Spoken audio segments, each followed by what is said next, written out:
Hello, hello, hello, and welcome to IVF in Your Pocket, your waiting room companion. I'm your host, Alexandra Gary Stock, and today I'm going to lead you through an episode of how to support someone going through IVF and what to do instead. So you're going to get some actual real tools to help support your loved ones through the journey. This is part 2 to our last week episode of what not to say to someone going through IVF. So if you haven't listened to that, go back and listen to that episode because this is the nice follow-up to that. I'm going to start with the acronym we're going to use for today's episode, which is LEAP. You're going to leap into support for your loved one going through IVF. So we're going to start with, what does that mean? Like, what does it mean to support someone through this leap going through IVF? And the first very crucial key tip and tool is to listen. So you want to come in listening to their experience.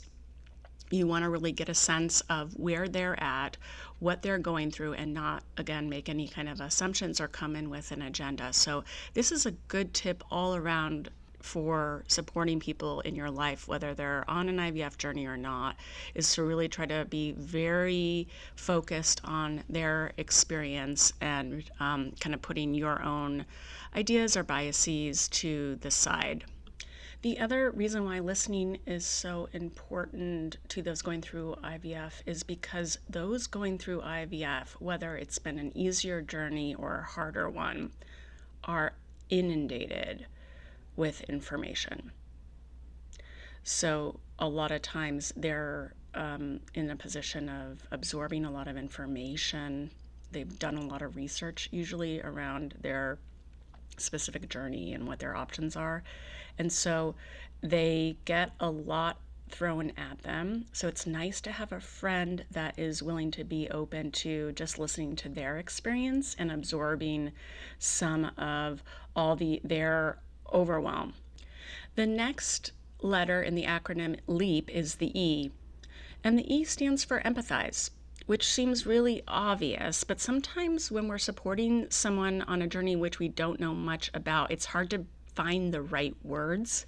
And so this really means to really commiserate and echo parts of the journey you're hearing from them, mostly probably difficult parts. So, oh my gosh, that sounds really hard, is a good thing to say if you are feeling that. Or, oh my gosh, it feels awful to be walking around bloated and hormonal, and what a process. This really sucks. So it's really helpful to either listen and maybe not say anything, or if you're going to say something in the spirit of collaboration and commiseration, that you get how hard it is or how annoying it is. The wait time is often really frustrating, particularly the 2-week wait. And so validating any of these parts of the journey that are hard and commiserating in an authentic way is really helpful. And the next letter is the A in our LEAP support acronym. And the A really stands for action or proactive. Be proactive. And I think this is maybe one of the missed support tools that people can offer someone going through IVF. So this deserves an asterisk next to it. It's so important. And what this means is, instead of wait around and see what your friend or loved one might need from you, be proactive and just send them the DoorDash meal, send them the care kit with the ice pack, offer to walk their dog without being invited. So you really want to just get in there and support without waiting around for them to say, hey, I really need your help, because that's likely not going to happen. This proactive tip is good for anyone in your life struggling that needs help. You don't want to turn and either wait for the person to ask for help, or I think one of the worst things to do is to say, hey, how can I help you? When someone is grieving or struggling, the last thing they want to do is explain to you what they need from you. You just want to get in there and act. And most people really appreciate and welcome a meal and a care kit, it could be really anything that's helping ease the burden in their life, because you can guarantee, even if they feel IVF is kind of a easier thing, it is still filled with waiting and overwhelm. The other part of the A that gets missed a lot and is a very important helping tool is when you're going to meet up with this friend or have a phone call, it can be really helpful for you to check in with them proactively and say, hey, are you wanting to talk about your journey or not, your IVF journey? Because they might not want to talk about it, and no, they don't want to talk about it, and they may have to tell you they don't want to talk about it, and that's a lot of burden for them. So just be proactive and release that burden by saying, like, hey, is this something you want to talk about today? And if not, you have a great guide. So that's one of the biggest tips, is this proactive. Be proactive with help. Don't wait for them to ask for help, and check in with them about what they want to share or what they don't want to share, so they don't have to feel burdened to let you know they don't want to talk about it. And moving on to the P in LEAP. P is be patient. Be patient or wait. And that really means being patient and taking their lead, but it's specific, being patient around any updates on their journey. So you want to wait for them to let you know what's happening in terms of the details and specifics of their journey.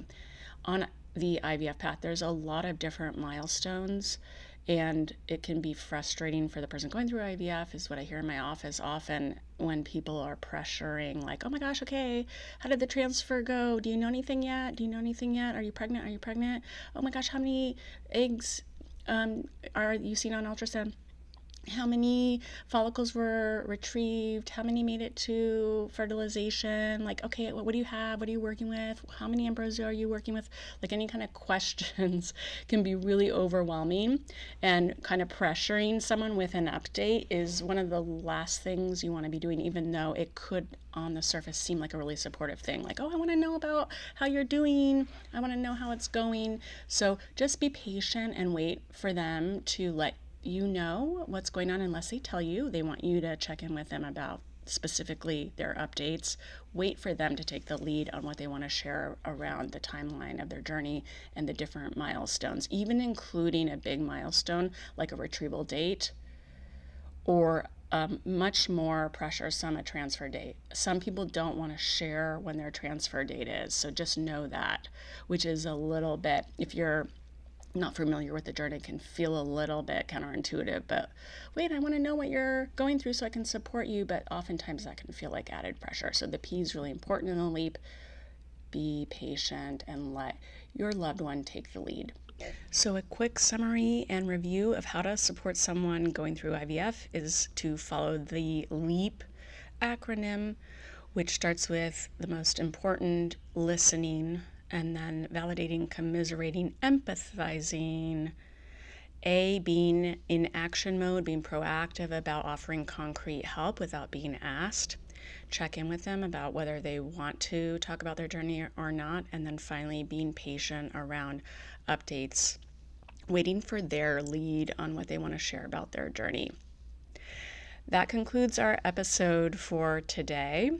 Please send me your thoughts around this episode or the last one. What am I missing? I'm sure I am missing a ton here. I love to learn and find out more about what I might have missed. So send me any kind of things you have found particularly helpful, or if you've supported someone, what they've said has been really helpful along this IVF path. You can reach me at my website, alexandragearystock.com, or my email address, alexandrapsychotherapy@gmail.com. Until next time, remember, you are not alone.